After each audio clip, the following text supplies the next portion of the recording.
Has it ever happened to you that you have just eaten and shortly afterwards you are already thinking about your next meal? Well, that feeling of persistent hunger can be due to several factors, and today we are going to explore them, understand them, and provide you with some strategies to deal with it effectively.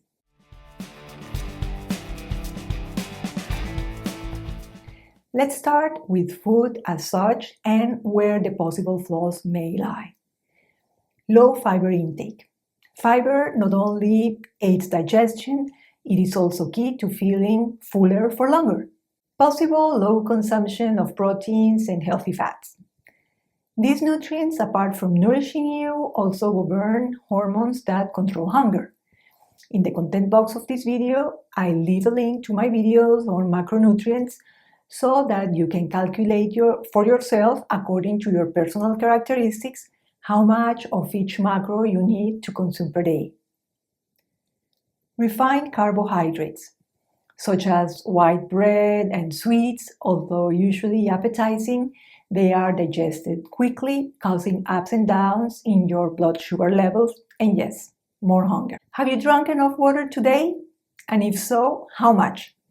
I always say that if you don't know how much water you've drunk today, you haven't drunk enough. As for possible lifestyle failings, I remind you that sleep is the natural restorative number one. Poor sleep not only affects your energy, it also plays with the hunger hormones, triggering your appetite.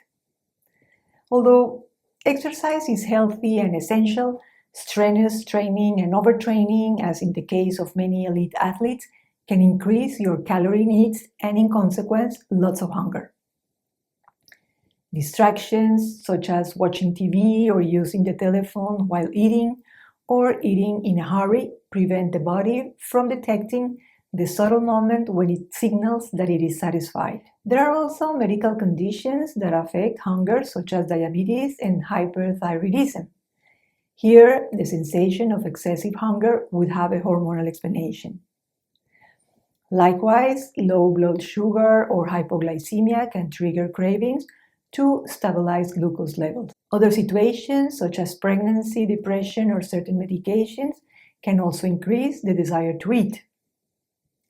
On stress, I always emphasize because it can sabotage your appetite as it has the ability to influence hunger signals, and this is due to the action of cortisol, which is a reactive hormone. Its mission is to make sure you reach for comfort foods like fat and sweet treats, the ones that seem like the perfect solution in times of crisis.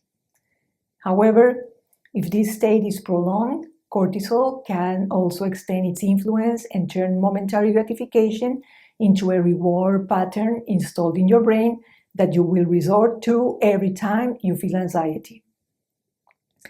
Imagine a delicate balance between hunger and satiety.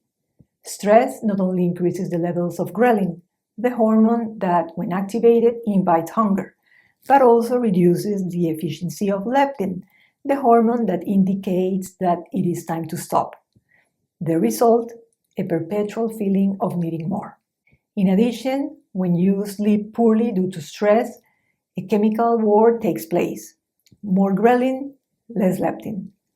Hunger seems to multiply, the feeling of fullness fades, and eating can sometimes seem like the only refuge in the midst of a sea of stress. The good news is that this cycle can be stopped. Coping mechanisms such as exercise, mindfulness practices, or a balanced diet can help you control constant hunger for any of the above cases, except hormonal ones.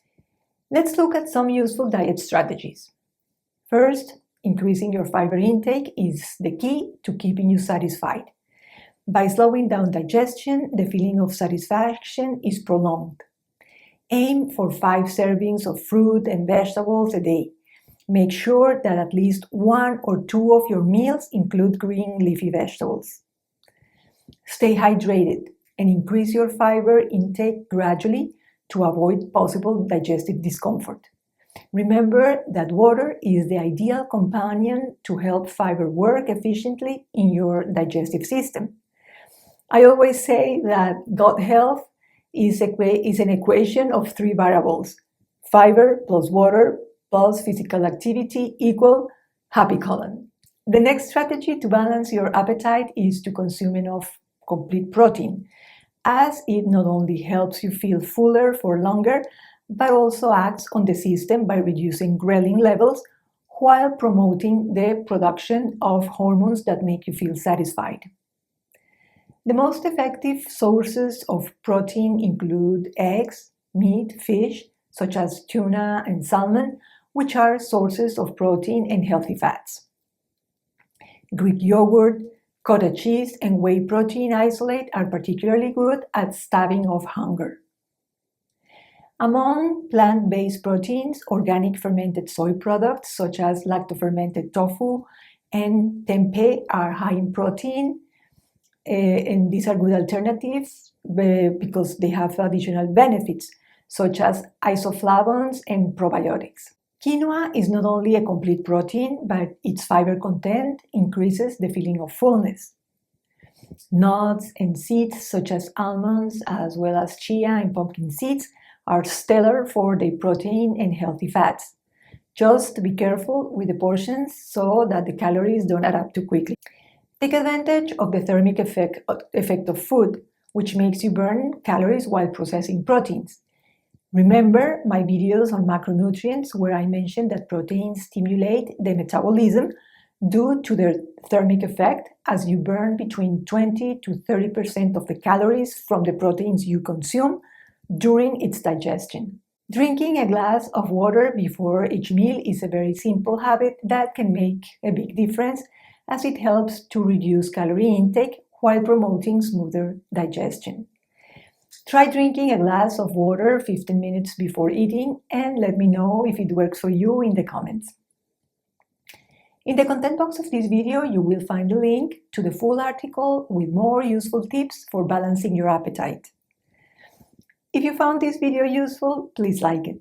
Subscribe to my channel by pressing the red button and activate the little bell to receive notifications when there is new content here on your Holistic Health Hub.